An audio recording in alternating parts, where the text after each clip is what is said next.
May magandang balita daw po. Pero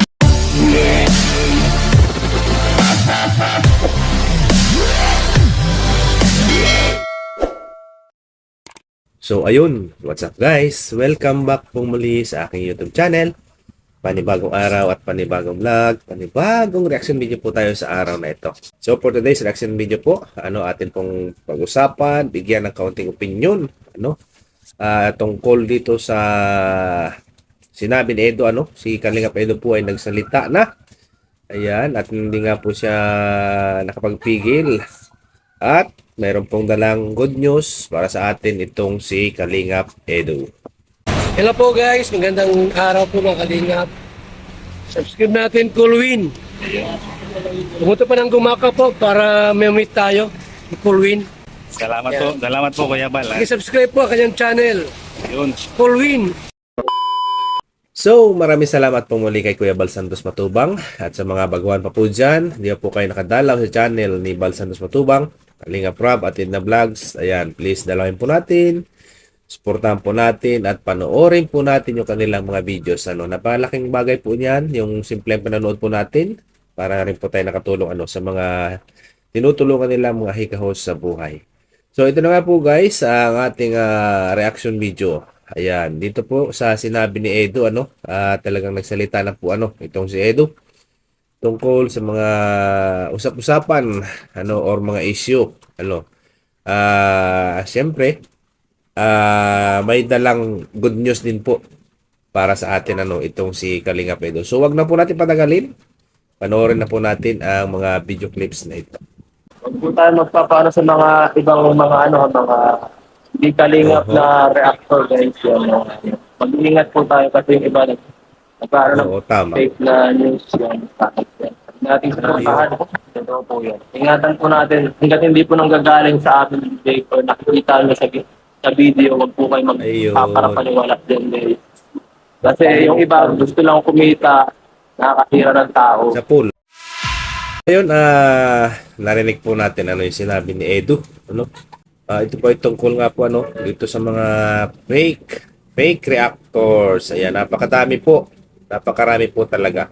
Ang masakla pa po diyan, yung iba pong reactors na hindi naman po sila binigyan ng karapatan ng Team Kalingap na gumawa ng reaksyon sa mga video ng Kalingap, ay ginamit pa po ang pangalang Kalingap. Sa kanilang channel po ang nakalagay Kalingap. So tapos dinugtungan lang ng kung ang name ng channel niya mayroong Kalingap. So isa na po yung pandaraya dahil hindi naman sila Kalingap. Tapos yung kanilang mga reaction videos ay mga puro fake, puro malayo sa katotohanan. Sa thumbnail pala makikita niyo po yan na po yung tinalakay natin noong nakaraang reaction video ko. So napakarami po. Yung iba po naman kung ano-ano na lang ang ginagawang thumbnail saka title para mapansin ng mga viewers na talaga namang taliwas. Kung papanoorin mo po ay taliwas sa katotohanan. So bali tama po si Kalingap Edo. Huwag po tayo magpapaniwala doon sa mga fake reactor na yan. Ang paniwalaan po natin kung mismong narinig na po natin sa kanilang mga bibig, na ganyan yung sinabi nila. At kung napanood natin sa vlog, yan, saka po tayo maniwala na may mga ganong nangyari nga po. So, yung iba po, wag na po nyo panoorin. Yung mga sa thumbnail pala makikita nyo na parang hindi na tama, parang hindi na sakto yung ginagawa. Wag na nyo pong panoorin dahil mga lang po yun. Mabubudol lang po kayo, So, ayun nga po, nanawagan nga po, yun po yung panawagan ni Kalingap Edo na wag suportahan yung mga ganyang gumagawa ng mga ganyan. So, talagang nakasira po iyan sa imahe ng Team Kalingap. Hindi naman masama yung pag-alis na hindi naman. At sinabi ko, kung gusto nyo bumalik, welcome na welcome. Bukas po ang pinto. Dito pa rin ang Kalingap. Tulad nila kasi maging tayo. Ayun. Kahit naman sa ganito, hindi naman dinagay. Di ba lang? Pagkain natin siya sa ating pagpulong para ng lola.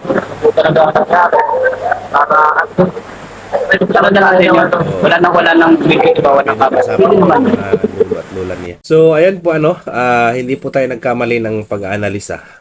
At narinig nga po natin mismo sa bibig ni Kalingap Edu na gusto lang lalo na ni Erica, banggitin lang po natin. Pero itong ating pong reaction video, hindi naman po ito patungkol kay Erica, Ito po ay doon sa sinabi ni Edo, So, hindi lang maiwasan, na mabanggit. So, at yun nga, narinig natin kay Edo na gusto ng tahimik, yung parang private lives. So, ayun, yung ating analyze, tama nga po. So, suportahan po natin, kung ano yung desisyon, at igalang po natin, irespeto, So, ang isang magandang balita po doon ay kung sakaling babalik sila, sa Team Kalingap ay open naman po ang pintuan ng Team Kalingap para sa kanila, po. So, wag lang po nating pag-isipan ng masama, respeto na lang po natin kung ano yung naging decision nila, So, at yun nga po, ito na ang ating good news para sa inyong lahat.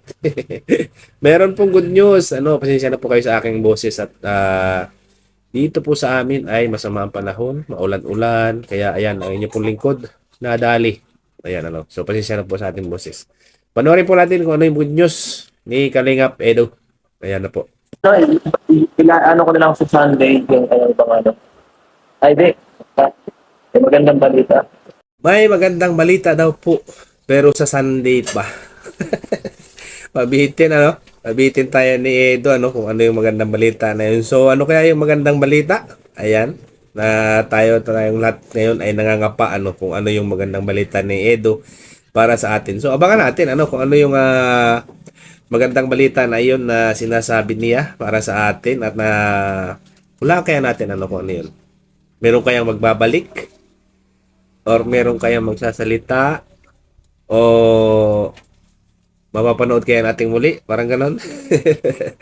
So, sa Mutsari, kung ano yung ating mga isip sa Mutsaring mga bagay, pero kung ano man yung magandang balita na yon, alam natin na nasa po yan, nasa kapahintulutan ng Team Kalingap or masasabi natin na para sa ating lahat, para sa kapakanan siguro nating mga viewers, para sa kasisiyan ng ating mga viewers, sa ating lahat, So, ayun, abangan natin sa Sunday. Anong araw ngayon? Wednesday. Naku, may 4 na araw pa. O, 3 araw pa. Thursday, Friday, Saturday. O, 3 araw pa bago ang good news ni Kalingap Edo. So, ayun, at nawa ay nag-enjoy kaya, Yan lamang po yung ating maikling reaction video. Kaya ang masasabi lamang po natin. Respect. And yan, igalang po natin ang bawat isa. Kung ano man yung mga nakaraan, ayan, kalimutan lang po natin yun. At siyempre, move on po tayo. Ika nga nung iba, kung mayroong umalis, ay mayroong darating. At siyempre, kung ano yung iniwan, meron na mga papalit. So ganyan lamang po ang buhay ng tao dito sa mundong ibabaw, So kailangan lang ay palagi tayong magrespetuhay at magkaroon ng paggalang sa bawat isa. At lagi po nating suportahan ang Team Kalingap.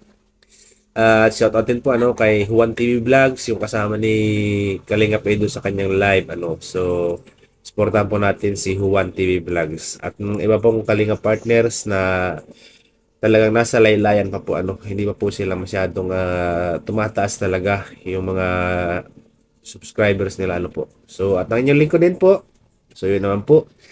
Subscribe, pa-like, and mag-comment po, wag po kayong makalimot mag-comment, kung ano yung ating mga salobin dito sa ating reaction video sa araw na ito.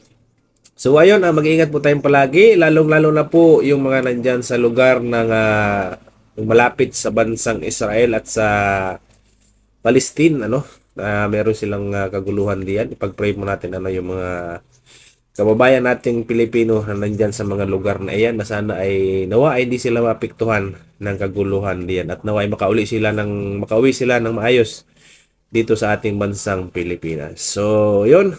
Mag-iingat po tayong palagi. Samahan po tayong panig ng mundo naroroon. God bless po sa ating lahat. Bye-bye po.